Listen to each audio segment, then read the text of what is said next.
Hi everyone, welcome back to the Hormones in Harmony podcast. Today I'm talking all about Ayurveda with Dr. Kumar-Singh. So for those who don't know, Dr. Kumar-Singh demystifies Ayurveda and other integrated medicine, showing how these simple ancient practices are the key to unlocking a healthy modern life. Having encountered the limitations of Western medicine, Dr. Kumar-Singh left her career in years of emergency medicine to study the traditional ancient healing practices of the East, with emphasis on Ayurveda. She now teaches these traditions to students and practitioners around the world, and she bridges the gap between Western and Eastern medicine, helping others discover the healing wisdom within. She is the author of the Healing Catalyst book, which has been praised by Gwyneth Paltrow, and the host of the Healing Catalyst podcast. So welcome to the podcast today. Thank you so much for having me, Vivian. I'm very excited to be with you. Amazing. Yeah, I'm so excited as well because I've just been talking to you. I said that I've had episodes here and there. I've touched on Ayurveda. I've been to a practitioner myself. And also we've talked a lot about traditional Chinese medicine. I know there's some kind of overlap and it's all about getting back to nature and everyone's kind of different and rebalancing the body in that aspect. But I'm interested initially in what got you into studying Ayurveda and move away from Western medicine. Yeah, you know, my story is probably quite common among people who have or in the health professions and have made a change in the direction of their career, specifically from Western allopathic medicine into more integrative healing traditions, Eastern healing traditions, which is I went looking for answers for myself, right? I, during my training, got quite sick and had a lot of health issues that I had never had before in my life. And, you know, I wasn't finding the answers in the medicine that I was studying. So I went back to the medicine that I grew up with. I'm South Asian. I'm first generation here in the United States. My parents immigrated from India. And Ayurveda was just the way that we did things, right? You know, it's just the way that we lived every day. And, you know, I really reflected when I was in my training and getting sick and having headaches all the time and, you know, all kinds of stomach issues, constipation, weight loss resistance, weight gain, pain. I mean, I had so many symptoms and so many issues that were going on that were just sort of slowly eating away at my spirit, but also my energy level and my ability to help other people. That I realized I really needed to reflect. And I looked back and sort of thought about, well, what is so different about my life now versus what it used to be? Because for the first, 20, 24 years of my life, I never had any health issues, like not any health issues. I was very lucky that way. And I think I really realized that it was very much due to the lifestyle that I lived, the things that I was learning at home and the way that we lived and ate and did things. That was what really kept me healthy. And so I started to do more reading and more inquiry and started to, research and study. And I realized that that was really what had kept me healthy. And so I started, learning more, and basically at one point just made the decision that these are the answers I'm looking for myself. And this is what I need to share with other people. So it's really almost that simple, even though it was a long road and it was quite difficult and painful in a way to have that realization. But it was really that simple. I just went back to what I grew up with. I think most people get into it for their own health and then they learn all of this stuff and they can't help but share it with other people. So that's exactly how I got into it. And I think you specialize in the areas that you've also dealt with and have experience with. And so, yeah, I definitely feel like it's your passion, and I'm sure that you agree. It all happened for a reason, looking back. Yeah, absolutely. I think and like I said, I think it's a very common story. I mean, I was reading a little bit about what you're doing in your podcast, and it sounds like you have, a similar journey of having health issues and then coming to what you're doing now because of what you were going through. So I think that's just, yeah. And not really getting any hope from the conventional. So we have the National Health Service here in the UK, and I believe that it's absolutely amazing for acute issues, or if you get in a car accident, like I want to be taken care of, I want all of the drugs during that time. But yeah, for more of these chronic lifestyle driven conditions, this is where things like nutrition and Ayurveda and herbal medicine shine, things like acupuncture as well. But you don't want to be going to an acupuncturist if you've got a broken leg. It's not really gonna Right, do. exactly. I mean, I trained in emergency medicine. I always say that if I, get hit by a car, I want my colleagues to take care of me because that's what I need in the moment. But I think, the really important point to think about is that, your health is not lost and found in the doctor's office, right? Or in the therapist's chair or in the yoga studio. It is lost and found in the everyday moments of life, right? So that's why what you do every day, as regularly as you can, matters. It makes a difference. That's where you find your health. Ultimately you'll refine your health, right? And you'll also lose it. And that was definitely my story. It was my everyday life in my training through which I completely lost my health, and had all these symptoms and all these signs and warning, signs that my body and my mind and my spirit were sending to me. I just kept ignoring it, right? Looking for the answers outside of myself rather than going within. And when I finally went within, I discovered that I already had the answers, right? I just needed to access the wisdom of Ayurveda, which I had grown up with. So I knew where to go for the information, but I had to tap back into the knowing that I had inside that would tell me that. And the body heals itself. And I always tell clients when we initially speak, I'd say, I don't heal or cure you. I don't claim to be doing that. I just remove the stressors that I see and the blockages and give back the body what it needs, like the specific nutrients to function, and your body heals itself. The body knows what to do. There's obviously something getting in the way. And I feel like pretty much all conditions can be reversed or improved or at least managed to some degree once you give the body the resources it needs. Right. It's that idea that you are equipped with everything that you could possibly need within you already, right? It's about reawakening and accessing that wisdom and that healing power that already resides within you, right? And I do think it's a really important point that you're making, which is, health professionals, I don't believe that any human being is a healer per se, right? I believe that it comes from another source. I have never professed to be some magical healer. I just have a lot of knowledge that I've amassed over many, many years from many different, modes of study and inquiry. And I'm a guide, I'm a facilitator. Because again, I'm helping to reawaken the wisdom that you already have within you, the healing power that you have within you, right? And so I agree 100% with you that, our job as health professionals is really to be facilitators of healing and guides, to help all of you who are listening heal yourselves. And is this like the main premise of Ayurveda as well? Is that why it's so tied into it? Or like just as an introductory question, like what exactly is Ayurveda for those who may be brand new to the word?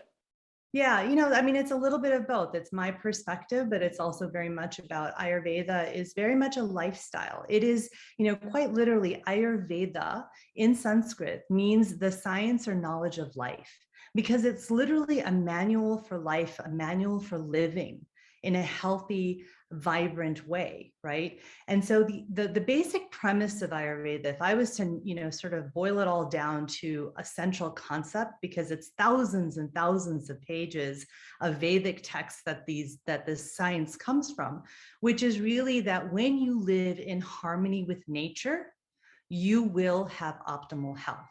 Full stop, period. That's really what Ayurveda is about. And so, the idea is that everything in the universe is made of 5 elements. And those 5 elements are space, air, fire, water, and earth. And when you live in harmony with those 5 elements, because they exist in everything in the universe, in the times of the day, the seasons of the year, the planets, in every food and activities, they reside within us, right? That when we can live in harmony with those elements, we will have a harmonious life and harmonious health. And that's really the basic premise. And so the idea is that, when you can listen to the warning signs, right? So again, anytime that you have a symptom, however subtle or obvious it is, it's a warning sign. It's a signal that, wake up and pay attention. You are getting off balance. You are becoming disharmonious, out of harmony with nature, with the elements that are within you and that surround you. And so if you can listen to those warning signs, you can then course correct and bring yourself back closer to balance. Because the truth is, there is no such thing as perfect balance. We can't stay in balance all the time. That's a myth. That is I think that's the greatest myth of, the modern age, is this idea that you can be in balance all the time. That just doesn't exist. But you can stay close to being in balance. You can always be moving towards balance to maintain your health. And the closer that you can get towards just maintaining it on a daily basis, course correcting, as I call it, you will have optimal health. You'll feel well, you'll feel good, you'll have energy. You won't have the aches and pains and the GI symptoms and all of those things that we have very commonly, because we're course correcting and listening to what our body is telling us, what our mind is telling us, right? And so really, that's what Ayurveda is about. It's about living in harmony, listening to the signs, being conscious. It's living consciously, really, is what it comes to. The symptoms, I always say, are like the check engine light on the dashboard of your car. Like if that came on, you wouldn't just stick a plaster over it. You would figure out what's going on. You would listen, and it's always best to nip things in the bud as soon as even a slight imbalance occurs, because from personal experience, if you ignore something, like my thing was acne, I would just like cover it in makeup, use just a stronger cream on my face, but that was actually a sign that my gut was really unhealthy. So if you ignore that, later down the line, these same imbalances will just manifest or potentially get worse, spread to other systems of the body. So yeah, you really want to listen to your body's whispers before it starts to scream at you. Exactly. That's exactly it. 100%. I agree with everything you're saying. Yeah. And I think an important term that we should clarify are the doshas. In terms of Ayurveda. What are the doshas and why are they important? So the doshas are bioenergies, or mind-body constitutions, if you will. And they are a combination of these 5 elements into 3 bioenergies, vata, pitta, and kapha. Now, they're important in Ayurveda, but I honestly don't focus on them in the beginning, because my goal is really to teach people the basics of Ayurveda and how to think about the science and how to apply it in an accessible way. I find that when people are too focused on the doshas, they get focused on the wrong thing. They become focused on lists of things to do for their dosha. When actually, when you first start with Ayurveda, most people will go towards Ayurveda as an interest because either, they've heard about it through yoga, which is a sister science of Ayurveda, or through meditation, or through a teacher, or they have some kind of imbalance happening. They have some kind of symptom that is bothering them, right? And so really it's about looking at the symptom. It's more about, when you start with Ayurveda, looking at what is the imbalance that's showing up for you, and helping yourself correct that, rather than focusing in on what your doshas are. Because the honest truth is that in the beginning, knowing your dosha doesn't exactly help you if you're trying to do this on your own. If you're working with an Ayurvedic practitioner, that's a completely different story, right? But I find that there are so many people who are so interested in Ayurveda that they want to start learning and applying the principles to their life, but they get started with all the doshas, and then it leads them astray, and they get more confused, and then they kind of give up on this beautiful, powerful healing science, which is not what I want to have happen, right? So let's make it really work for you by focusing in on what the imbalance is instead. So, I know you want to talk about the doshas, but I'm actually not going to, because I think that it's something that really distracts people. Again, there are those 3 bioenergies, or mind-body constitutions, and it's a combination of the 5 elements. Space and air combined to make vata, and then fire and water combined to make pitta, and then water and earth combined to make kapha. So, and they all have different characteristics that are associated with them that very closely correlate to personalities, behavior traits, emotions, tendencies, that kind of thing.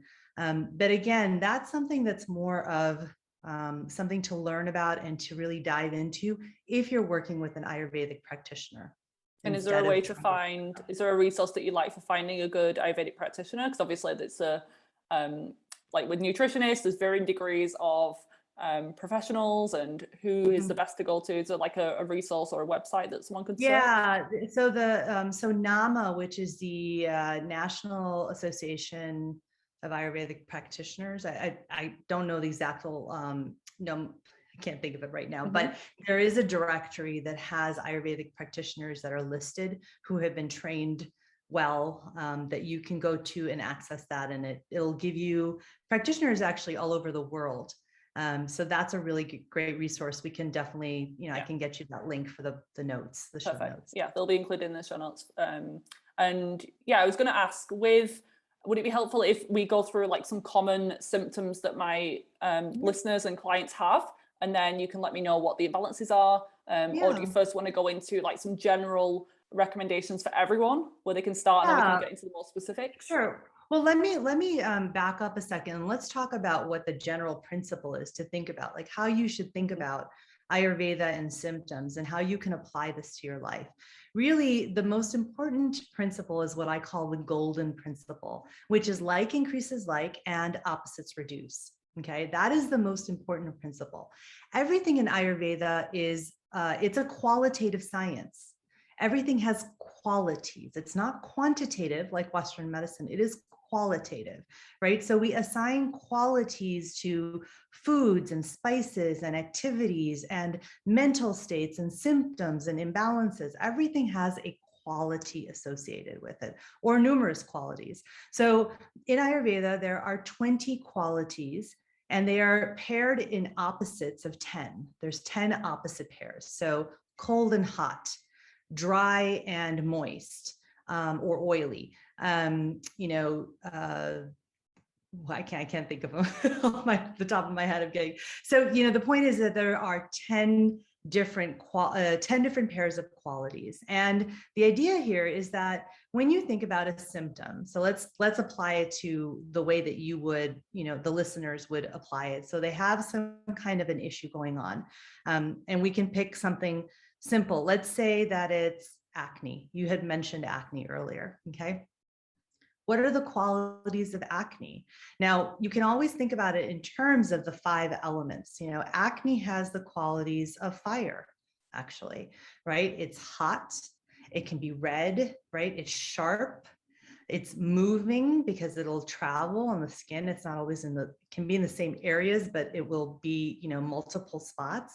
It is an imbalance of too much fire qualities within the body, right? All of those qualities. So the way that you apply Ayurveda in the beginning is not to start thinking about what dosha is it, or, what imbalance or anything like that. You think about, okay, well, what are the qualities of acne? And we just talked about them. They're very much hot, sharp, oily. Let's just use those 3 to start with. What is the opposite? Because like will increase like. That's why, in a lot of Western medicine will correlate. And so one thing you should know is that once you understand this basic principle, you will see it everywhere. It's hard to ignore it. Once you see it, you can't unsee it, right? And so, in Western medicine, there are always the recommendations that if you are suffering from anxiety, look at the types of foods you're eating, right? So one common cause or aggravator of acne can be foods that have those qualities, those like qualities of acne: hot, sharp, oily, right? Think about the foods that many practitioners will tell you to try and decrease or avoid in your diet because it can cause more flare-ups of acne. Spicy, greasy foods, sugar, caffeine, alcohol. Exactly. And they all have the qualities of fire, like increases like. So right there is Ayurveda. So instead, to bring that back into balance, you want to actually apply opposites reduce. So what are the qualities that are opposite to these fire qualities? Well, something that's not mobile, something that's a little bit more stable, something that's not as hot, maybe a little bit more cooling, right? Something that's not as sharp, maybe a little more dull. So that's what they'll say is that try and decrease those kinds of foods in the diet and instead increase foods that have a higher water content, that have more fiber in them, right? Because there's that dry, that moist that can help to bring down the qualities of fire, right? And so you can apply that idea of acne. So acne can also be flared up with a lot of anxiety, hot emotions, sharp emotions, right? Anger, anxiety, jealousy. Those are all emotions that have those similar qualities. So it will increase other symptoms that have those like qualities. To bring that into balance, things like meditation, forgiveness meditation, right? Slowing down a bit. These are all things that actually will make a huge difference for acne. Believe it or not, it will. So that's sort of, the basic way to apply Ayurveda. And then it becomes less about only focusing on the food. It's about focusing on all areas. And really what I talk about in Ayurveda are three main areas of remedies, as I call them. And these are things that you can do at home without an Ayurvedic practitioner, which are your lifestyle or your routines on a daily basis. The second is your diet. And the third is what I call the tools of yoga, which includes all of the tools of yoga, not just the posture or the asana, because that's not what yoga is. Although it's been westernized to be thought that, yoga is just the movement and the postures. It's meditation, it's breath work, mantra, chanting, all of these different things are tools of yoga. And so these are the three areas of remedy that we can use to basically bring ourselves back closer into balance, to, reduce those qualities that are showing up. Does that, I went through a lot of stuff really quickly, but that's and am I right the that way similar conditions with those qualities of acne, if I'm right, could be things like, you mentioned anxiety, but things like acid reflux or just rashes in general. You got maybe it. like diarrhea. Yeah, like loose stools. Okay, so like there might be some different kind of things that would be specific to that condition, but yeah, I'm just thinking like hot and fiery type conditions.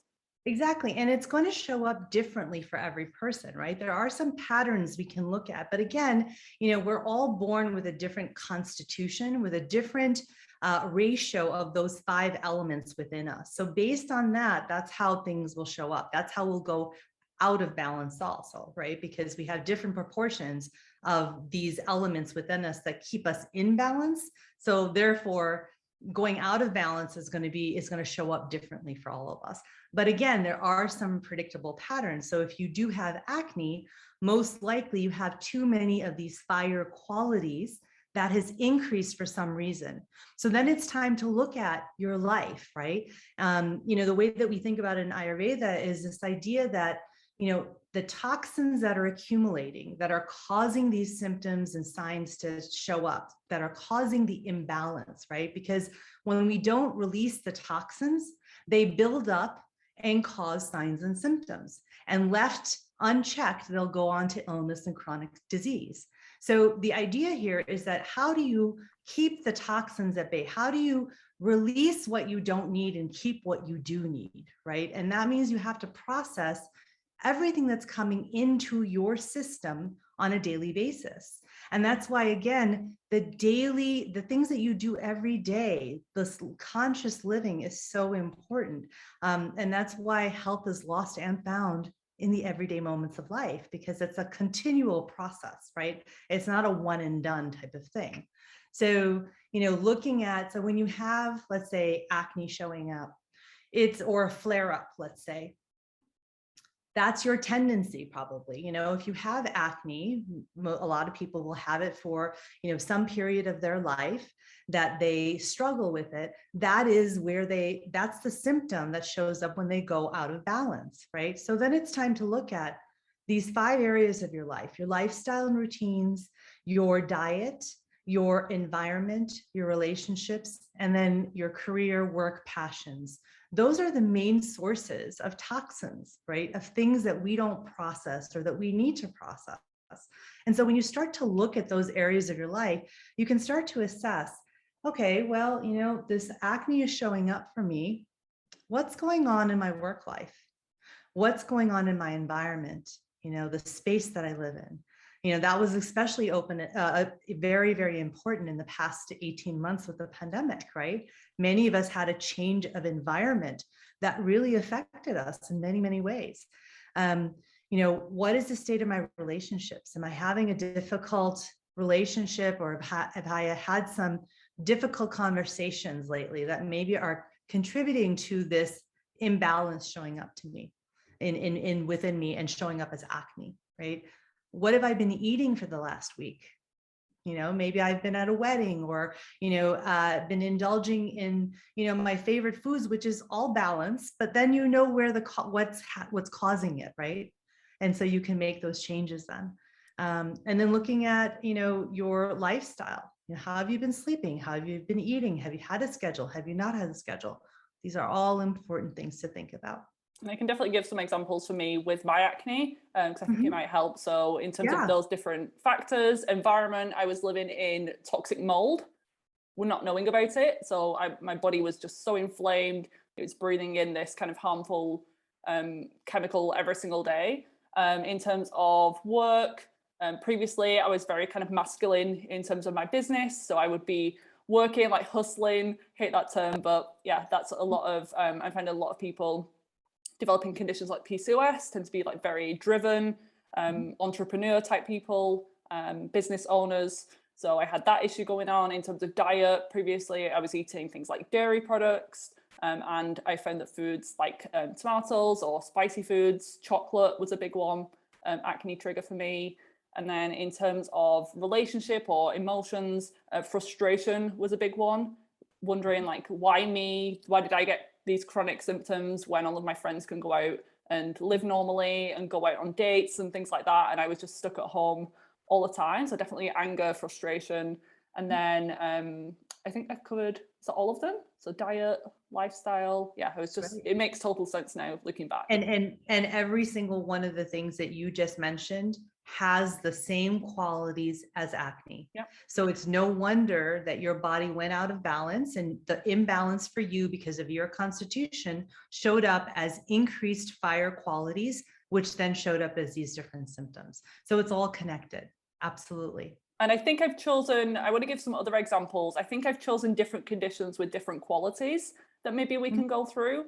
So the next one could be something like digestive related. A lot of my listeners struggle with IBS, bloating. So let's think of someone who's very gassy, bloated, sluggish. What could be going on with that? So that's kind of a mixed bag.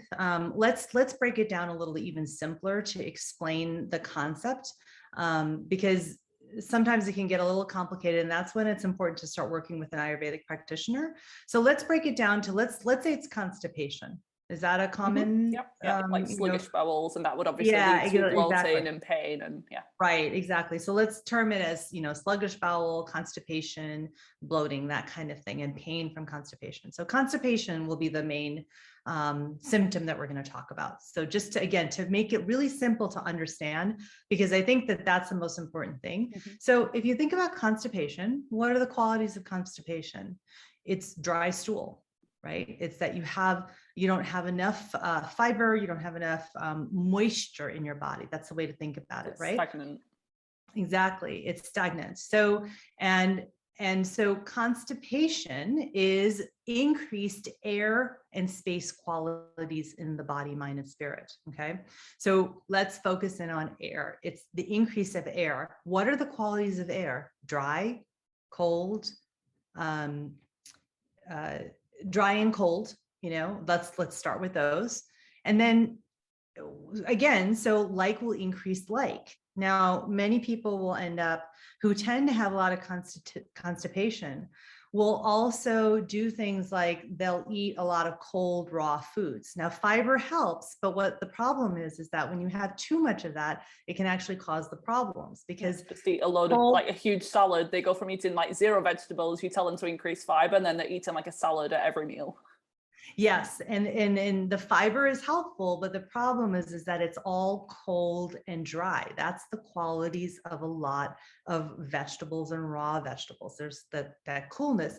So a simple fix is to do the opposite, right? Because the opposites reduce. So instead, eat the fiber, but make it warm and cooked. And then it will actually solve so many problems. Add a little bit of healthy fat to that, to move things along, right? To add some moisture and oiliness, because that again is the opposite of that dryness and coolness that is contributing to the constipation. So it's very simple, right? So that's the diet right there. Many times people who have a lot of constipation also have a lot of anxiety and worry and overwhelm. Again, those have the qualities that are similar to constipation: dry, cool, very mobile, like quick thoughts, right, across the mind. So when you have too much of that, it can cause a lot of problems. With constipation, it's because of the dryness that it actually stops everything from moving, right? And so many people will have anxiety, overwhelm. And so what are some things that you can do to bring that overwhelm and anxiety down?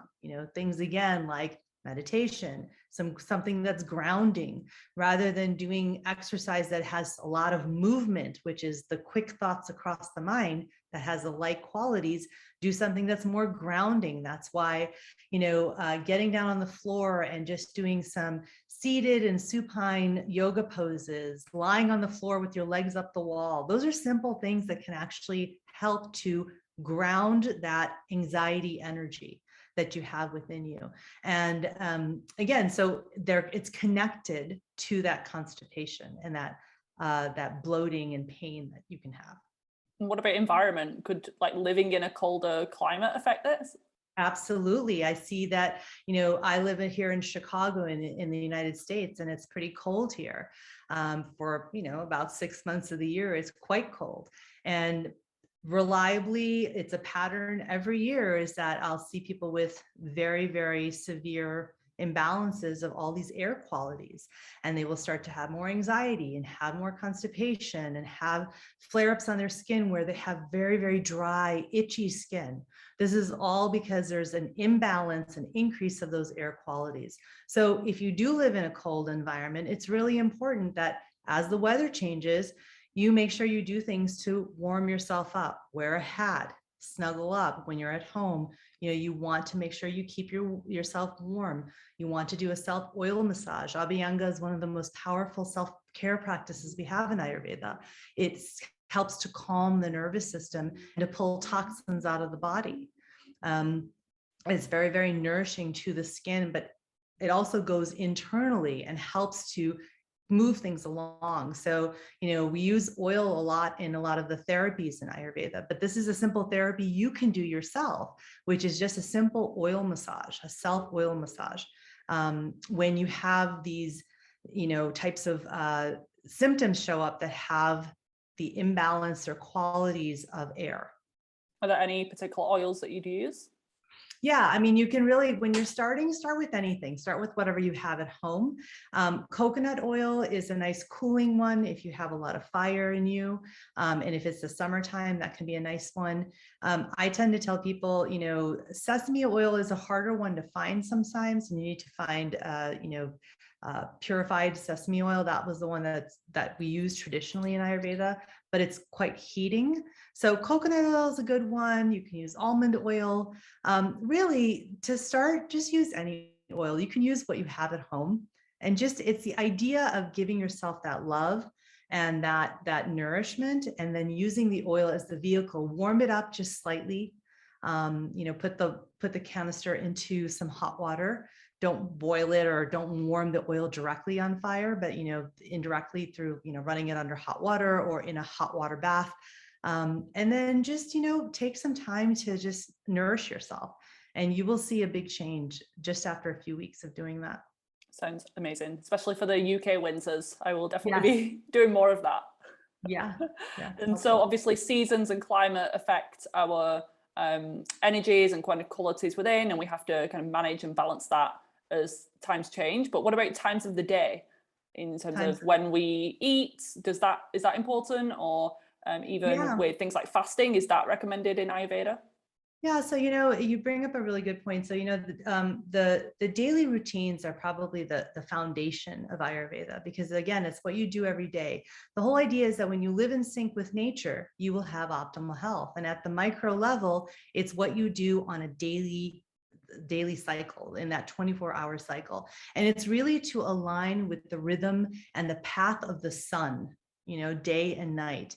Now, from a physiological perspective, the Vadyas and the mystics knew in Ayurveda that they may not have known the exact data and science, but they knew that this was true. And we've proved it in physiology and in modern science with circadian rhythms, circadian medicine, right?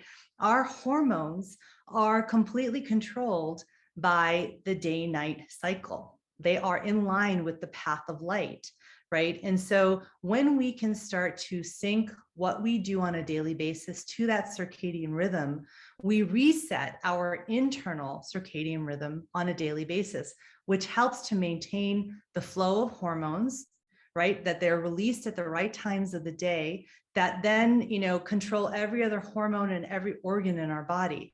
So it's a cascade effect.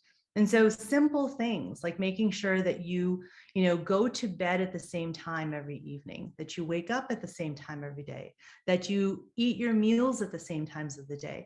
Those are really important things to do. And they sound very simple and very basic, but that they're really powerful.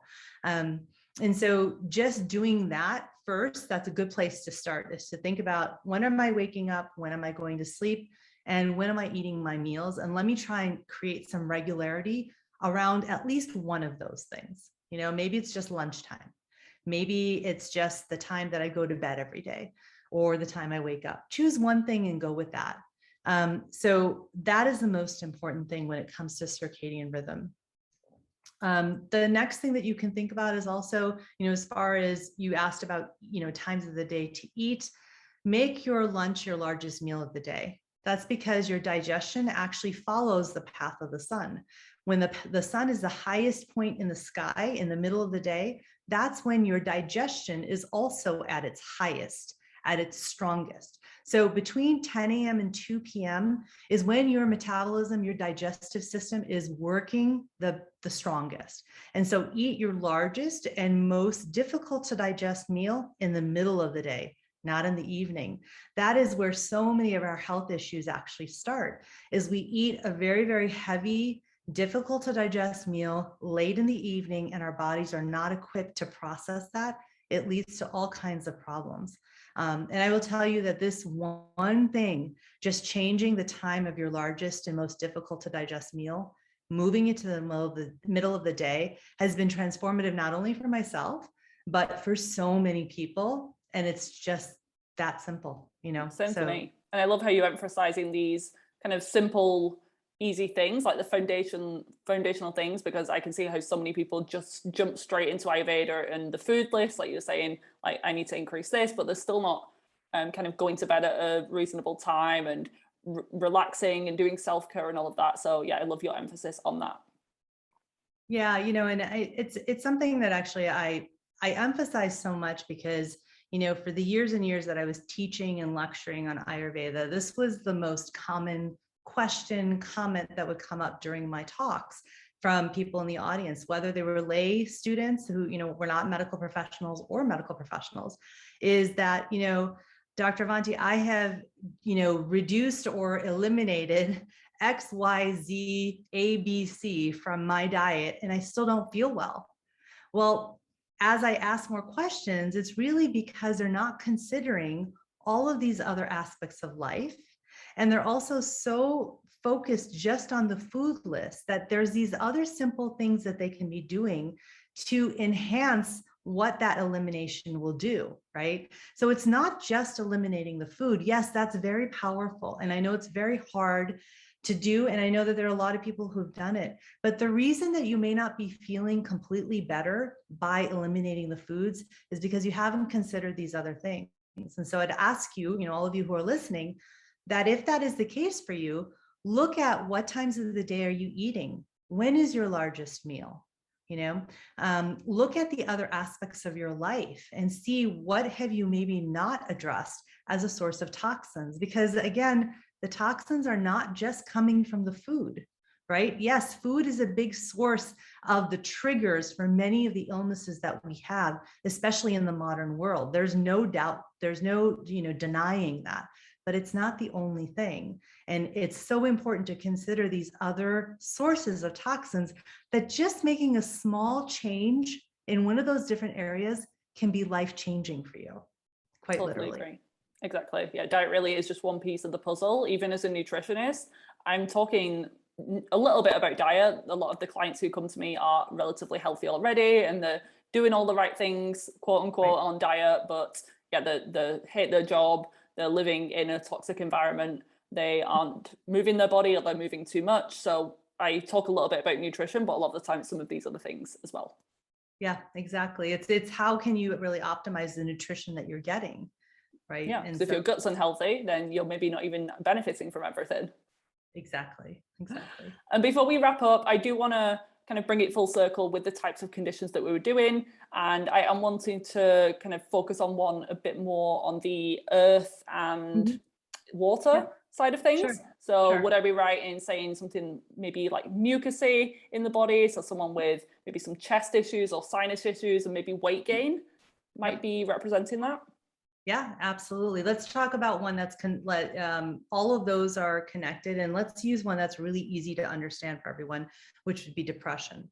And that is actually very much an earth imbalance of the qualities of earth. And so all of these things that we talk about, mucus, chest congestion, depression, they all have qualities of earth and a little bit of water as well, right? So they're very, very heavy, they're very stable, they're not moving, right? They're kind of sticky, and a little bit oily, those qualities, right? So you can see that those qualities exist in those symptoms. So again, if we do things that have more of those qualities, right? So many times people will think that they should, or they don't have the energy to do things, to move, right? Because they have this stagnant heaviness inside of them. And so it is so important to just do something small to, again, increase and encourage the opposite qualities of some movement, right? You want to do something, get some foods into you that are a little bit more dry, right? Sweet, sour, and salty foods, which are very much a big proponent of the Western diet, have all of the qualities of earth and water. And so that's why we see that weight gain, depression, a lot of mucousy symptoms are associated with those kinds of foods. And there's no wonder that we've seen a rise in those types of those symptoms with the kind of diet that is very predominant in Western culture.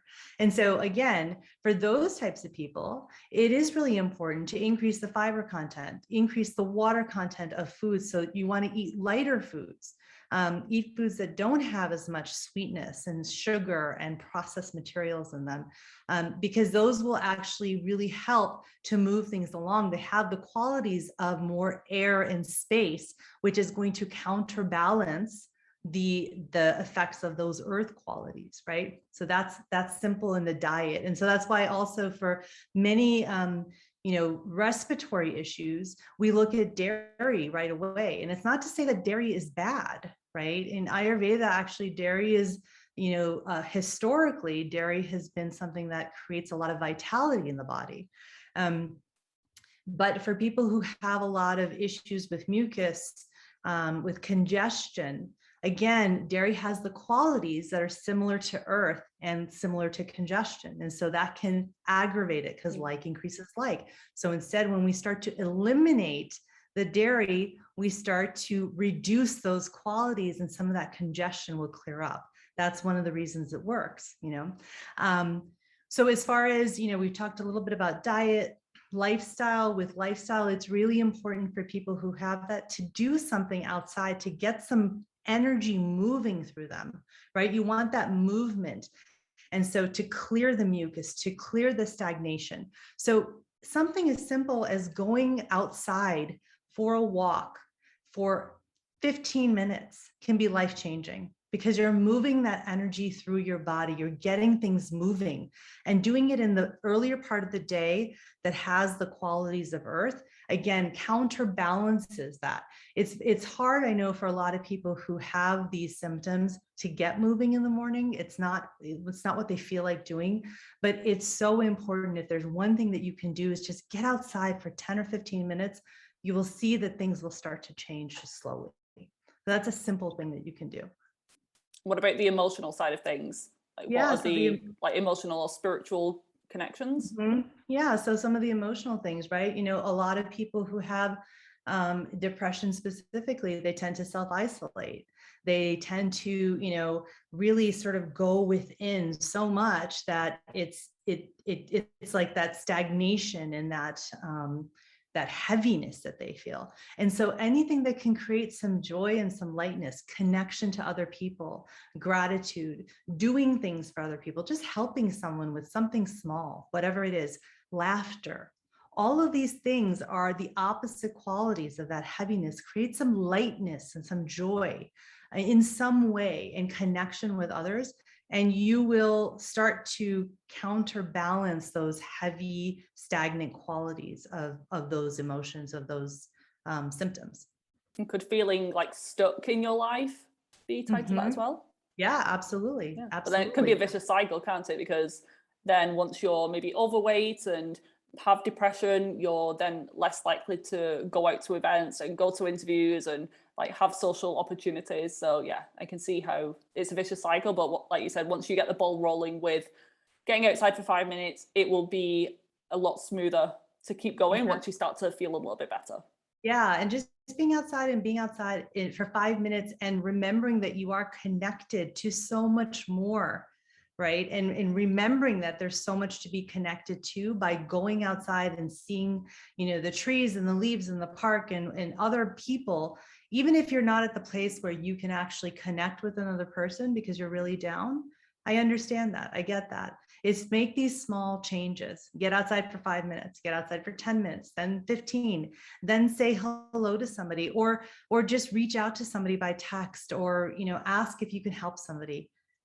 These are all small things that will start to change things for you. And nature really is healing to everyone, regardless of what symptom you're dealing with or what dosha you are. Yeah, we need to get back in touch with the earth. Absolutely. I think that's the ultimate message of this podcast. But before we finish up, I always ask my guests a few more questions about you personally. So the first one is, what's something that you do every day to stay in hormonal harmony? I get outside. I try to get outside in the natural sunlight before 10 a.m. if I can, at least for 5 or 10 minutes, but I try to go for a walk every morning. What is one herb or supplement or product that you couldn't live without? Triphala. Yeah. Triphala is 3 berries in Sanskrit. It's an Ayurvedic formulation that really helps with detoxification on a daily basis. Gut health, getting those bowels moving every day is a must. What is your go-to breakfast if you're a breakfast person? I am not a huge breakfast person. I try to have some, I am a coffee drinker in the sense that I have to have my 1 cup of coffee in the morning. I try to delay it a little bit because I do intermittent fasting, mostly just for my energy levels. And it's a lifestyle choice of how I tend to, it helps me keep my energy strong. So my go-to breakfast doesn't really exist. But when I do eat breakfast, it's usually some kind of a porridge, oatmeal, something like that. And then last question is, where can people find more from you online? And could you tell us a little bit more about what your podcast covers and also your book? Yeah, absolutely. So you can find me online at avantikumarsingh.com. That's my website. And I'm also on Instagram a lot. So my full name, Avanti Kumar-Singh, is my Instagram handle. You can find me there. As far as my podcast goes, my podcast is called The Healing Catalyst. And we really try to talk to different people who have different perspectives on health and wellness and healing. I tend to choose a different topic each month, a different theme, and we focus in on that. And really, my goal with the Healing Catalyst is to introduce you to different ways of thinking about health and healing, but always with an Ayurvedic lens, because I really believe and I know that Ayurveda is everywhere. It's the oldest healing science known. It's 5,000 years old. It has the roots of all other healing, sciences and healing systems. And so when you start to look, you'll see that Ayurveda exists everywhere. And I've found that every single person I've talked to on my podcast, we can always find the common threads of where it aligns with Ayurveda. It's pretty amazing. And so that's really because I want to encourage you to look at Ayurveda as a really powerful tool for your health and healing.